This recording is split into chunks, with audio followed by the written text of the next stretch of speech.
Top and সিরিজে আগের 2 ম্যাচের দুটিতেই জয় পাওয়া অস্ট্রেলিয়ান ক্যাপিটাল টেরিটরি পাত্তাই পায়নি বাংলাদেশের ব্যাটারদের সামনে।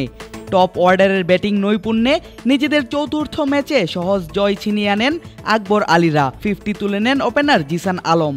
অস্ট্রেলিয়ান দলটির বিপক্ষে বাংলাদেশ এইচপি দল জয় পায় 6 উইকেটের বড় ব্যবধানে। 120 বলে 125 রানের টার্গেটে খেলতে নেমে শুরুটা বেশ ভালো করে বাংলাদেশ হাই পারফরম্যান্স দল বা এইচপি ইউনিট। ওপেনিং জুটি থেকেই আসে 51 রান, সেটিও আবার মাত্র 5 ওভারেই।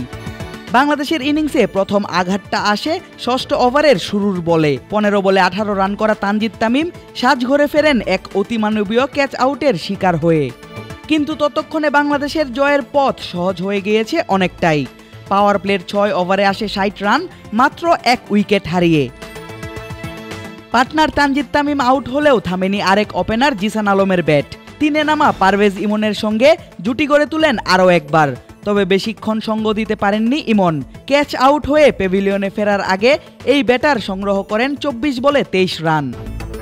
35 বলে নিজের অর্ধশতক হাঁকান ওপেনার জিসান, তবে আউট হয়েছেন পরের বলেই, সেটিও ক্যাচেই। তবে তার আগে নিজের কাজটি করে গেছেন ঠিকঠাকভাবেই, দলকে পৌঁছে দিয়েছেন জয়ের দ্বারপ্রান্তে। একমাত্র ওয়ালটন এসি দিচ্ছে 1 বছরের রিপ্লেসমেন্ট গ্যারান্টি এবং কম্প্রেসারের 10 বছরের গ্যারান্টি। আফিফ হোসেন ধ্রুব 17 রান করে আউট হলে পরবর্তী 2 ব্যাটার অধিনায়ক আকবর আলী এবং শামীম হোসেন মাঠ ছাড়েন দলের জয় নিশ্চিত করেই। বাংলাদেশ 125 রানের সহজ টার্গেটে পৌঁছে যায় 20 বল হাতে রেখে। এর আগে প্রথমে টসে জিতে ব্যাটিংয়ের সিদ্ধান্ত নেয় অস্ট্রেলিয়ান দল অস্ট্রেলিয়ান ক্যাপিটাল টেরিটরি। প্রথমে বড় স্কোরের সম্ভাবনা দেখালেও বাংলাদেশি বোলারদের তোপে তা সম্ভব হয়নি।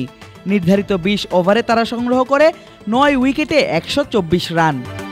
এসিটির পক্ষে সর্বোচ্চ রান সংগ্রহ করেন ওপেনার মিকে ম্যাকনামার। স্কট মার্ন 20 রান করলেও বাকি ব্যাটাররা পাননি তেমন একটা রানের দেখা। বাংলাদেশের হয়ে সর্বোচ্চ 3 উইকেট শিকার করেন রিপন মণ্ডল। রনি 2টি, রাকিবুল এবং রাব্বি পান 1টি করে উইকেট। অস্ট্রেলিয়ায় চলছে 9 দলের টি-20 টুর্নামেন্ট টপ এন্ড সিরিজ, যেখানে বিগ ব্যাশের দলগুলো ছাড়াও আছে বাংলাদেশ হাই পারফরম্যান্স ইউনিট এবং পাকিস্তান শাহিনস। 15ই আগস্ট নিজেদের চতুর্থ ম্যাচে খেলতে নামে বাংলাদেশ এইচপি। আগের 3 ম্যাচের 1টিতে জয় এবং 2টিতে হার আছে বাংলাদেশ দলের। আদিব আশরাফ, ক্রিক ফ্রেঞ্জি।